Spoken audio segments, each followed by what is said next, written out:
If you have been told that you have an anxious attachment style, or you recently discovered that you might have an anxious attachment style, watch this video, because as I've noticed with some of my clients and even with myself who claim they have anxious attachment, it might actually just be your astrological birth chart, and here's why.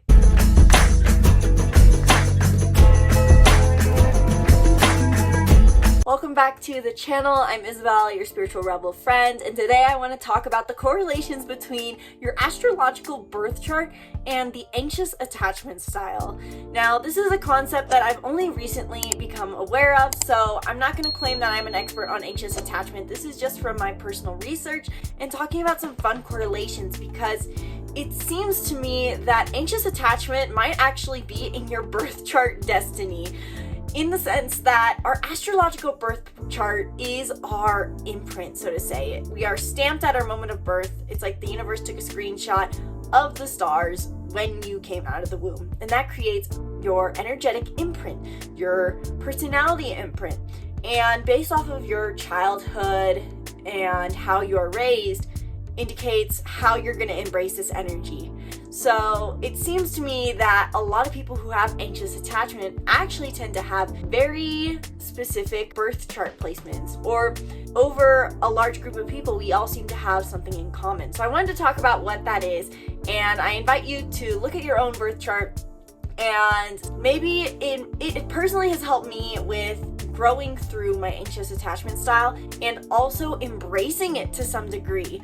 So I'm going to talk about that all in this video, but first, make sure you hit the link in the description below to book a reading if you're unfamiliar with astrology, or if you know your birth chart but you want to understand this concept more of how anxious attachment may be found in your birth chart. These readings are for you. We dive deep into your unique personality type combination, not just your birth chart, but also your Enneagram, Myers-Briggs, numerology, and more, and how you can use this to understand yourself and get the things you want in life. If that all sounds great to you, book a 1-hour reading with me. Link is in the description below. And if you know nothing about astrology, I'm launching an astrology course soon. If you want to learn to be your own astrologer, this course is made for you, whether you're a beginner or advanced astrologer already. If you know nothing about astrology, this is for you. This is for anyone who wants to use the stars to gain more clarity and control over their life, because that's what astrology has been for me. So that is coming very, very soon. Comment the word astrologer in the comments below if you want to learn more info about that. Back to the video. Anxious attachment. So from my understanding, basically we have two attachment styles. Basically how we either latch on or not so latch on to people. And anxious attachment is the concept that these people, simply put, get anxious when they feel insecure in their attachment to someone. Either way, both the anxious and avoidant attachment have to do with a sense of codependency on people. The idea that we are not fully sufficient on our own, and so we either have to push people away to be secure, because to actually trust and let people in is going to cause pain, or we need to latch on to people. It's funny because I actually didn't really know the phrase anxious attachment up until a year ago, and my mom and I would work with clients, and some parents would kind of complain about their children who clearly seem to have anxious attachment, but we called them Klingons, jokingly, not in a judgmental way, but Klingons in the sense of they feel the need to cling on to their parent or cling on to their partner. And for a while, I would have personally thought I was maybe more the avoidant attachment style, because as an Enneagram 9, I push myself away from people in conflict. But in my most recent relationship that I was in, I started to notice these anxious attachment patterns, in the sense that I would do the stereotypical anxious attachment. I felt that this person did not express their emotions to me. They had a very avoidant, guarded style, and so my anxiety grew because I felt like they must be upset with me. They must not want me around. They clearly don't care. The anxious attachment style basically is hyper vigilant of other people's emotions, because they were likely raised in a household where they were taught that emotions were unpredictable and that their parent or one of their parents is going to suddenly explode. And so now they are anxious about what their relationship is at all times to whoever it is they are latching onto, so to say, whoever's important in their life. They feel that they need to regulate the emotions of other people, from my understanding. And they feel this sense that if they don't constantly get affirmed that they are secure, then they feel this sense that they've done something wrong. And so these people respond to a feeling of disconnect by latching on even harder and asking more questions. I also watched, my sister showed my dad and me, who my dad is also very much anxious attachment, what a reel showing the dialogue that anxious attachment goes through. And basically, anxious attachment is basically constantly building on the assumptions that their partner is mad at them constantly. Whereas the avoidant attachment style pushes people away, doesn't think about it, they're on the other end of that hide, be stoic. But the anxious attachment constantly is assuming that their partner is mad at them in some way, or they're projecting the negative. They're letting their anxiety take the lead, and so they feel that everything is constantly a result of their partner not wanting them. I know for me, this could play out simply in if my partner came home after work, since we were living together, and he wasn't immediately affectionate and enthusiastic, then he must be upset at me for something on an unconscious level. Or if he's not talking to me in the morning, then I must have done something. And the dialogue is really ridiculous always. I'm sure other anxious attachments can relate when they've done the self-development work to know this is really stupid, but still the trigger is still there where we feel that when people back away, we want to reach out harder. We want to latch on harder. I feel like that's the simplest way to explain it. If you have anxious attachment, you feel like the more people seem to be distant, the harder you work to bridge the gap. And it all is all coming from the assumption that you feel as if you've done something wrong that you need to fix. So if that resonates for you, maybe you've been labeled with anxious attachment. But here's what I've noticed. In our astrology birth chart, there are a few placements and zodiac signs that seem to have this stereotypical anxious attachment style. I do want to note that every zodiac sign and every planet can be expressed in a positive and a negative form. And so, for example, Aries. If you're an Aries like me, in the positive, we're independent, initiative, leaders who just carve the way forward and can be honest. In the negative, we are blunt, aggressive, frankly rude, and hyper independent. We don't let anyone help us or let anyone close to us. So the same applies in the sense of there's a lot of zodiac signs, or a few I've noticed, that seem to should really indicate anxious attachment. If you have these placements, you very may well be labeled with anxious attachment. Or on the other hand, just simply put, maybe it's not anxious attachment, maybe it's just your astrology. The placements you may have in your chart that indicate you have anxious attachment, or if you have anxious attachment, you may have just these placements. And that is a Cancer or Pisces moon, or a moon in your 7th house. Now let me dive into why that is. The moon is our emotions. It's also said to be our inner child. It is the most core part of ourselves, so to say, because that's what emotions are.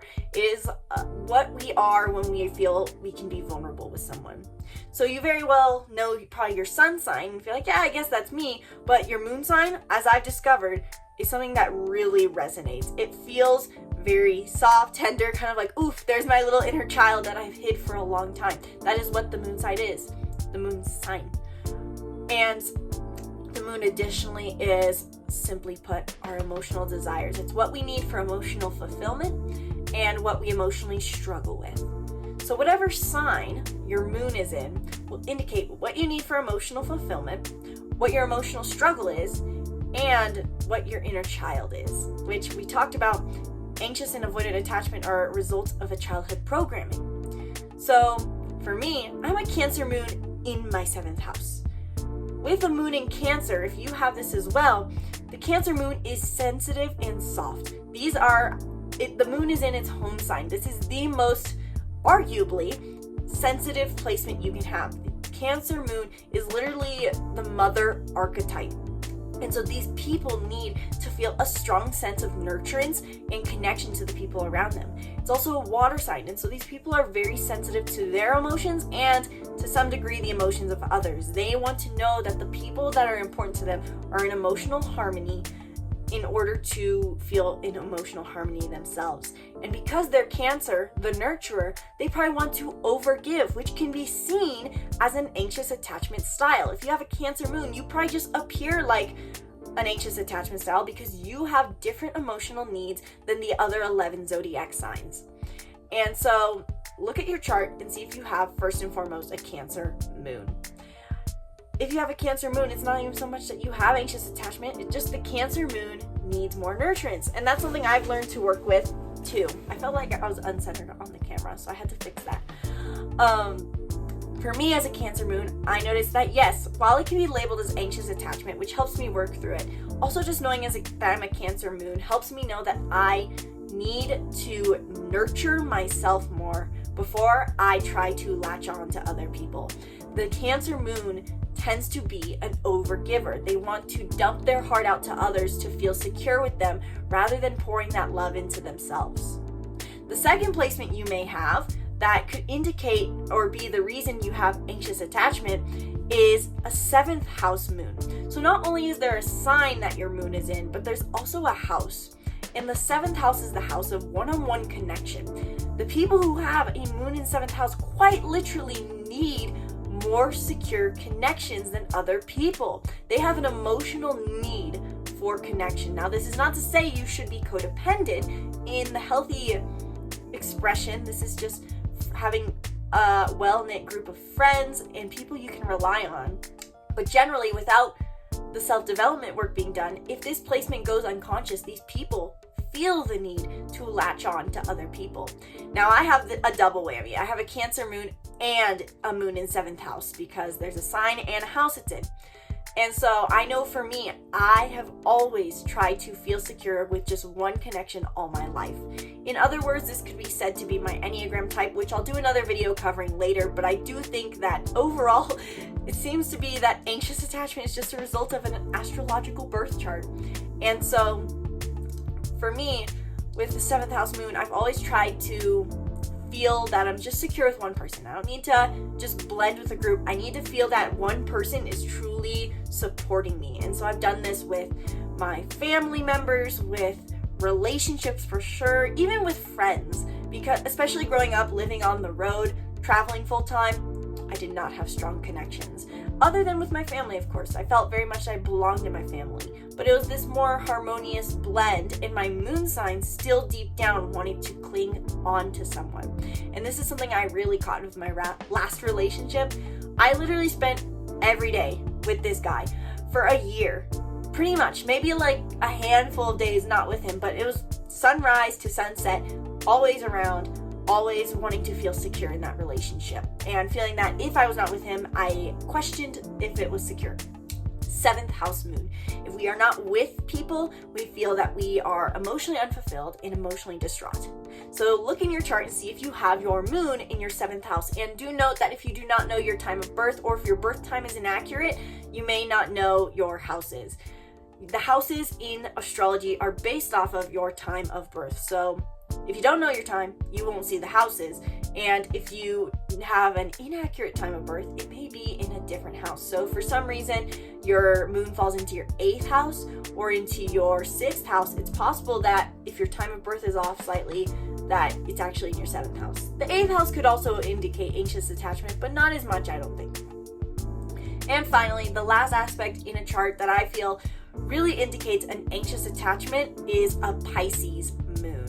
And this is because Pisces is another water sign, but they are very, very empathic to how other people feel. They quite literally are a sponge, so to say, of other people's emotions. I may even argue that any strong Pisces placement could indicate a anxious attachment style from what I've seen. But for the sake of this video, let's just say a Pisces moon. Pisces moon seeks out emotional harmony because they're so sensitive to the world's vibrations, the world's energies. They are, in other labels, probably an HSP, as many people like to call it.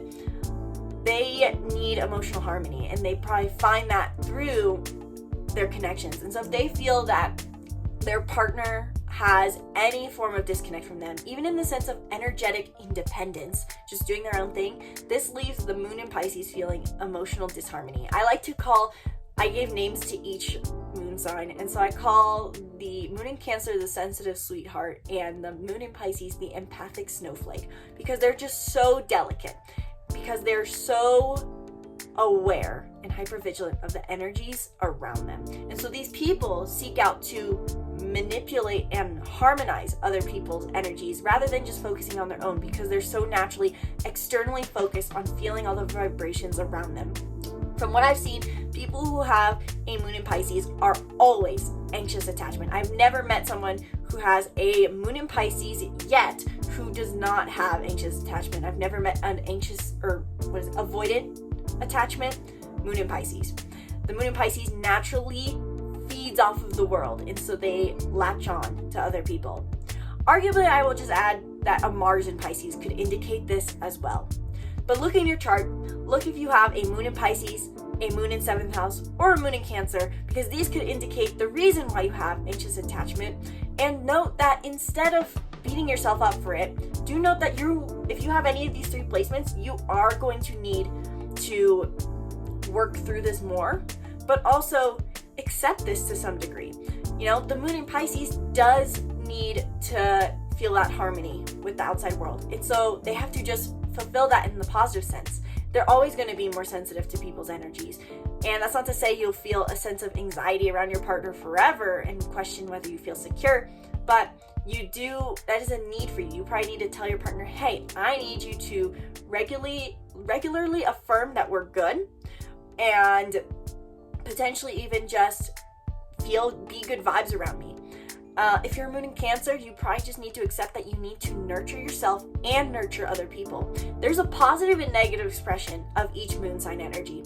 And so if you have a moon in Cancer or Pisces or in 7th house, you really just need to work on the benefit side more, work towards the positive energy more, because you will need more connection than other people. You will need to maintain your connections more than a moon in Leo or moon in Virgo would. So let me know in the comments below if you have this placement, and if you want to learn more on how you can actually embody your anxious attachment, so to say, in the positive and work through this, then book a reading in the link in the description below, where we dive deep in 1 hour into everything that makes up who you are, your birth chart, your Enneagram, and more, so that you can get the things you want in life and understand yourself.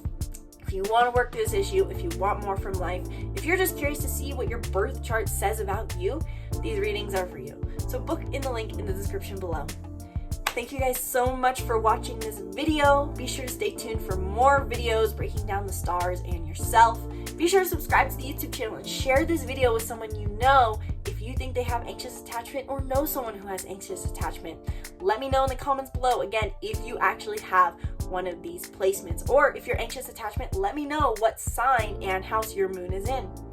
Thank you again for watching this video. Once again, my name is Isabelle, and from my heart to yours, namaste.